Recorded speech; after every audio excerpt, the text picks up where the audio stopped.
Bonjour à tous, bienvenue sur Math et Ça, ma chaîne de maths pour dédramatiser. Au programme aujourd'hui, une leçon très importante pour les experts, exercice sur le module d'un nombre complexe.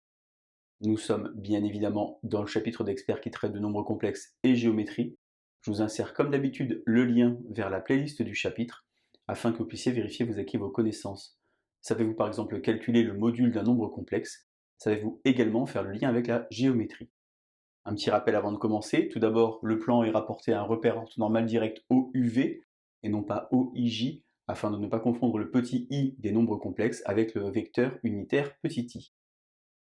J'ai écrit ici la définition du module d'un nombre complexe. Si z égale a plus ib, un élément de grand C. Alors le module de z, c'est racine carrée de a carré plus b carré. En d'autres termes, partie réelle au carré plus partie imaginaire au carré. Je vous rappelle, et c'est important, que la partie imaginaire, c'est le nombre réel qui est accroché au petit i, en l'occurrence ici uniquement le b. Le module d'un nombre complexe est un nombre positif.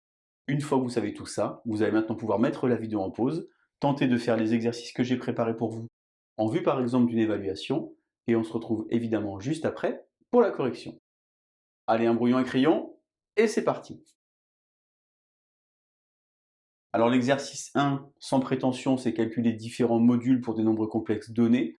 On va donc tenter de le faire bien proprement en utilisant naturellement pas sa calculatrice. Je vous rappelle que la TI 83 Premium CE sait calculer le module d'un nombre complexe. Je vous insère le lien vers la vidéo qui traite du module si vous voulez regarder comment faire. On a donc ici le module de 1 plus 2i. On va donc écrire racine carrée de 1 au carré plus 2 au carré, ce qui fait naturellement racine de 5. Module ici de moins 4. Alors attention, le module de moins 4, c'est pareil que le module de 4, c'est-à-dire finalement 4 plus 0i, et donc la réponse c'est 4. Lorsque vous avez ici une exponentielle, eh bien le module du produit, c'est naturellement le produit des modules, comme ceci. Ceci a un module de 1, ceci un module de 5, donc la réponse c'est 5.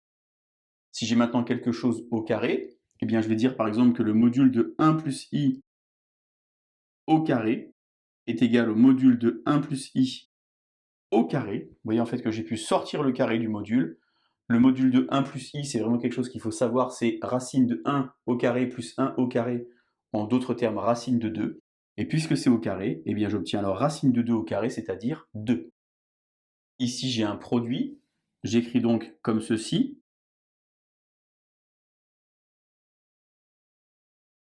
Module de 7i, ça fait évidemment 7. Et ici, attention, vous allez avoir le module de 3 plus 5i, en d'autres termes, racine carrée de 3 au carré plus 5 au carré. Finalement, j'ai 7, et ici, 25 et 9, 34.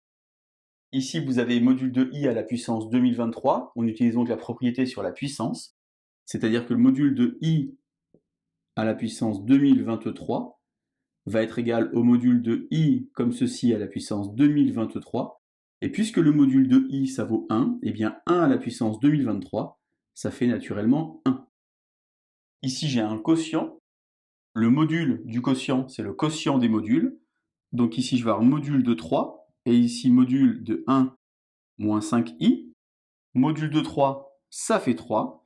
Attention, ici, j'aurai 1 au carré plus 5 au carré, c'est-à-dire finalement racine carrée de 26.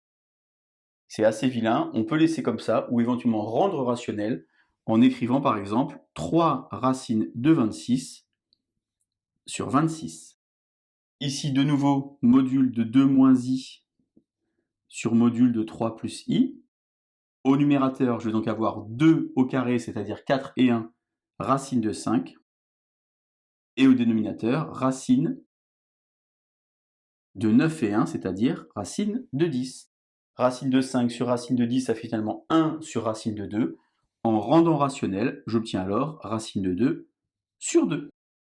Et enfin ici, comme tout à l'heure avec la puissance, module de racine de 3 moins i, comme ceci, à la puissance 5 que je peux sortir.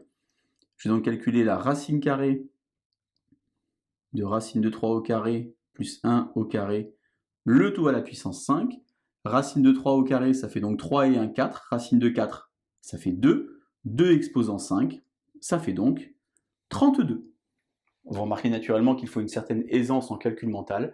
C'est donc tout naturellement que je vous insère le lien vers la playlist de calcul mental si vous voulez vous entraîner. On bascule sur la partie droite du tableau avec cette fois-ci des exercices qui sont liés à module et géométrie. Premier exercice, on a donc 3 points du plan, d'affixe A égale 1, B égale J et C égale J carré. Et on voudrait donc bien montrer que ABC est un triangle équilatéral. Peut-être que parmi vous, il y a des élèves qui ne connaissent pas J, racine troisième de l'unité. Je vous insère le lien vers la vidéo qui parle de J. J vaut donc moins 1 demi plus I racine de 3 sur 2. On va donc déjà commencer par calculer son module. Ça fait donc moins 1 demi comme ceci au carré, plus racine de 3 sur 2, le tout au carré. Finalement, j'ai ici 1 quart plus 3 quarts, c'est-à-dire 4 quarts, et racine de 4 quarts, ça fait racine de 1.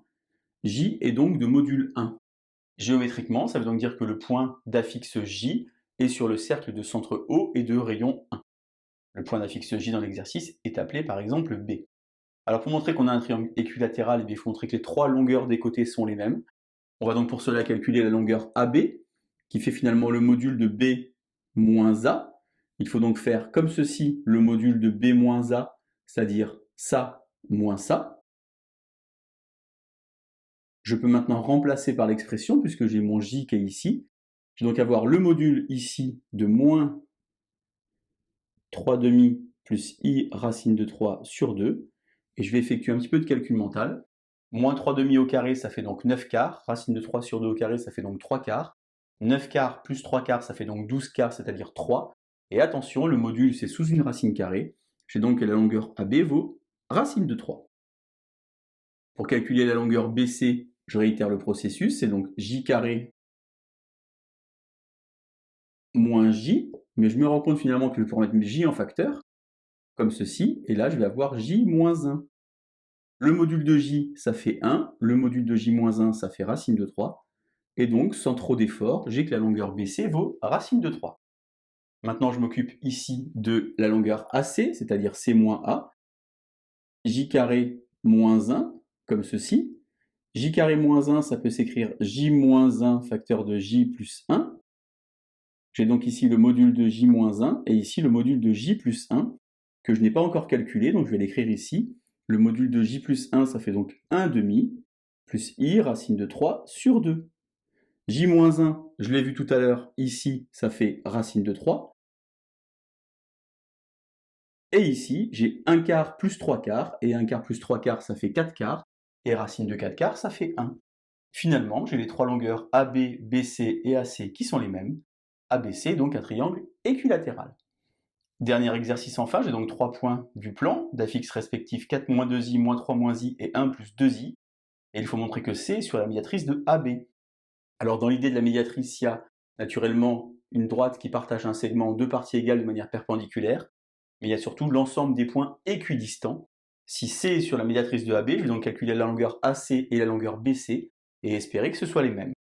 Alors AC ici, c'est donc l'affixe qui est là, moins celle-ci, en d'autres termes C moins A. Je vais donc faire 1 plus 2i moins ceci, donc 1 moins 4 moins 3, 2i moins moins 2i plus 4i, 9 plus 16, 25, racine de 25, AC vaut 5. Pour faire BC, c'est donc C moins B. De la même manière, C moins B. 1 moins moins 3, ça fait 4. Et ici, 2i moins moins i plus 3i. J'obtiens ici 16 et 9, 25. Racine de 25, ça fait 5. Finalement, AC est égal à BC. Je peux donc conclure que C est équidistant des points A et B, et donc que C est bien sur la médiatrice du segment AB. Voilà donc pour vous exercice sur le module d'un nombre complexe, quelque chose d'assez complet avec ici les propriétés algébriques du module, et ici un lien avec la géométrie. Je vous laisse vous entraîner. Bonne évaluation, à bientôt sur Matessa. Bonne journée.